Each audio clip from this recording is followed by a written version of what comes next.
So hi guys, আজি হ'ল বিয়া আৰু এয়া দেখিছেনে মোৰ অৱস্থা। এয়া পিছত মই মেকআপ কৰি দিয়াৰ পিছৰ অৱস্থা কেনে হৈছে জনাব। আৰু ময়ো আধা আধি মেকআপ কৰি ল'লোঁ।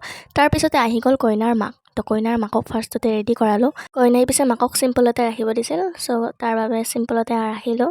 আৰু তাৰপিছত কৰিলোঁ মাহীয়েকক। আৰু তাৰপিছতহে মই ফাইনেলি কৰি এয়া বাহিৰত ওলাইছোঁ। ইমান যে ভাগৰ লাগিছে। আৰু এইজনী আমাৰ কইনাজনী, গমটো পায়, পল্লৱী বা। আৰু এইপিনে চাওক কইনাৰ ভায়েকৰ ডান্স, গাইজ পুৰা এনজয় কৰিছে, তাকে আমি চাই আছোঁ। আৰু এইফালে কইনাকো বাহিৰত ওলাই আনি আমি এপাক নাচি দিলোঁ গোটেইবোৰে। কিছু দেৰিৰ পিছত কইনাক গাও ধোৱালে।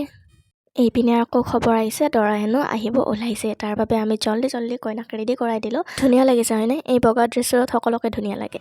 মোক পিছে ইগন'ৰ কৰিব গাইজ। এয়া আমি ৰখি আছোঁ এতিয়া দৰা অহালৈ। আৰু মূৰত এয়া এনেকৈ মই উৰণি লৈ লৈছোঁ, কাৰণ স্প্ৰেবোৰ মাৰে ন, তাৰ বাবে।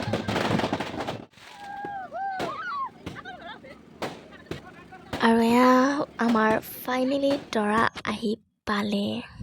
বাৰু এইপিনে দৰা পূৰা ফূৰ্তিত আহিছে কইনাক নিবলৈ বুলি, কিন্তু আনফালে এইখিনি সময় যে ইমান বেয়া লাগি থাকে হয়নে? এয়া চাওকচোন, মাকে কইনাক গাখীৰ খোৱা টাইমত। বাৰু যি কি নহওক, আজি এটা 11-12 বছৰীয়া সম্পৰ্ক এটা নাম পালে, তাৰ বাবে আমি বহুত সুখী। তোমালোকৰ মেৰিড লাইফটো যাতে সদায় সুখী হৈ থাকে। আৰু এয়া চাওকচোন দৰা কইনাৰ খেলখন। আৰু সকলোখিনি হোৱাৰ পিছত এই বিদায়ৰ সময়খিনি চাওকচোন, ইমান যে দুখ লগা।